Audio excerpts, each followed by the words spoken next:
एक ॾियारे हज़रत अली साईं जन घर में आया। अम्मा फातिमा वेचारी खत ते पई आहे। हज़रत अली फरमाया छो छा थियो आहे फातिमा? चई साईं तव्हांखे ख़बर आहे हफ़्तो गुज़री वियो आहे कुझु न खाधो आहे। अल्लाह कमज़ोरी थी वई आहे तॾहिं सुम्ही पई आहे। हज़रत अली साईं अम्मा फातिमा जी हालत बुख ते ॾिसी ऐं पंहिंजी तलवार खणी बाज़ार में जी खपाई। जीअं जो उहा खपायूं त हुन जा 6 रुपया मिलिया। हज़रत अली मुर्तज़ा अञा उन खां पैसा वठी इहो ख़्यालु कयो त जेकर कुझु खाधे पीते जी शइ वॾा फातिमा जे लाइ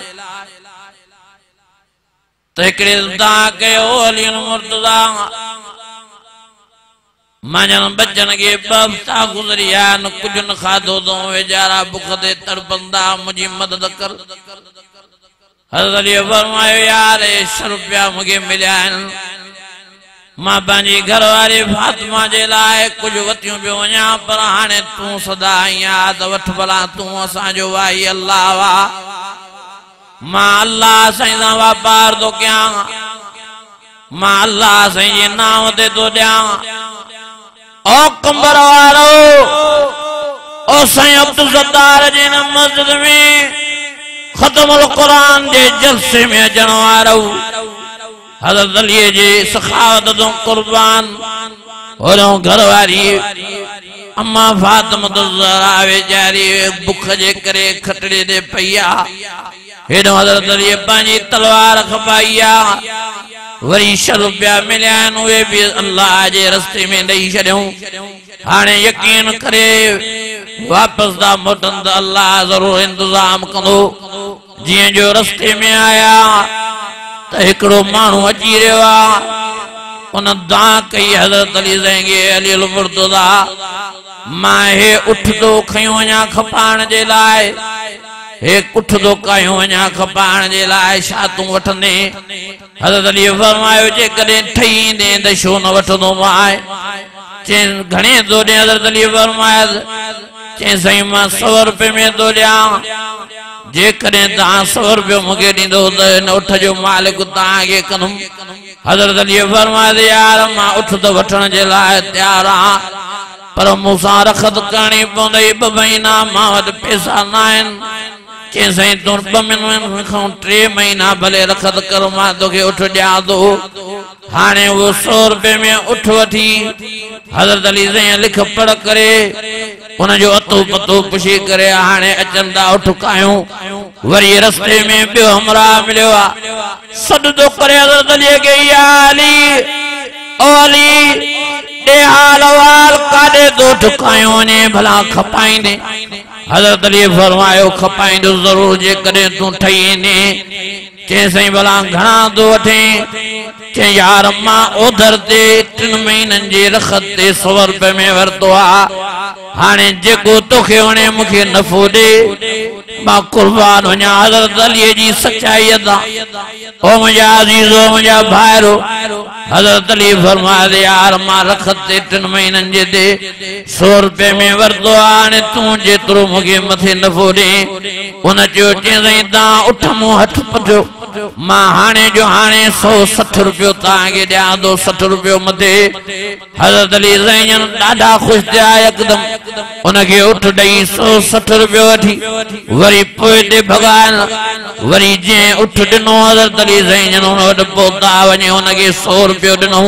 फरमायो यार हूअं शाबस थी तुंहिंजी वॾी महिरबानी आहे जो 3 महीननि जी रखत ते मूंखे उठ ॾिनई पर अल्लाह साईं मूंखे रस्ते में ई हाँ नफ़ो नसीब फरमायो मां उठ खपायो आहे तुंहिंजो कर्ज़ लाहिण आयो आहियां महिरबानी करे पंहिंजो 100 रुपयो वठि। वरी हिन 60 रुपये मां हज़रत अली साईं कुझु सीधो सामान वठी घर आया आहिनि। अम्मा फातिमा खे फल ऐं फ्रूट खाराए वरी नबी साईं वटि आया। नबी साईं हज़रत अलीअ खे ॾिसी खिलिए मुस्कुराए साईं उठी बीरा साईं हज़रत अली के भाकुर पाता चमियों नो बाण फरमायो ओ अली वडो तू व्यापारी थियो वडी तिजारत दो करे हज़रत अली खिली फरमायो साईं ताके किए खबर पई साईं फरमायो सजो वाक्यो अल्लाह साईं के जिब्राइल अमीन जे जरिए बुधरायो और तू अली खबर पई जेको तोखे उठ दइयो वो केरो जेको उठ तोखो वठियो वो केरो चेन साईं मूंखे पतो न पियो साईं फरमायो अली जॾहिं तूं तलवार खपाई 6 रुपयनि में ऐं हिकिड़े सवालियत खां सुवाल कयो तूं शर्फ पिया अल्लाह जे नाम ते ॾिना तुंहिंजे दिलि में यकीन हो त अल्लाह इन 6 रुपयनि जे करे 60 रुपया मूंखे मोटाए ॾींदो पोइ अल्लाह ताला इन तुंहिंजे यकीन खे ॾिसी उन महिल जो उन महिल जिब्राइल अमीन के अल्लाह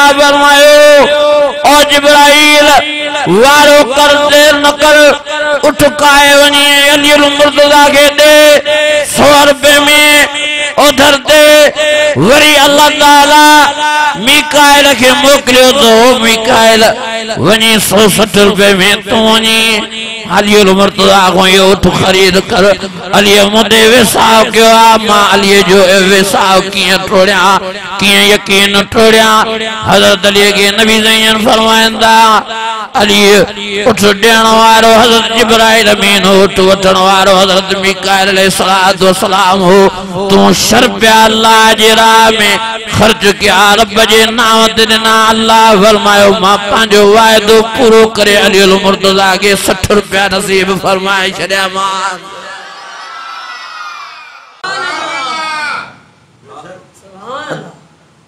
वरी सखावत हज़रत अली जी इं कोई एडी सखावत कंदो अज असांजो हाल छा आहे अज असां रुपये ॾियण लाइ तैयार न आहियूं अज अल्लाह जे रस्ते में 10 रुपया ॾियण लाइ तैयार न आहियूं कंहिं ग़रीब खे कंहिं मिसकीन खे कंहिं यतीम खे 5 रुपया ॾियण लाइ तैयार न आहियूं ॻाल्हायो ई नथा फिक्र ई न आहे ख़्याल ई न आहे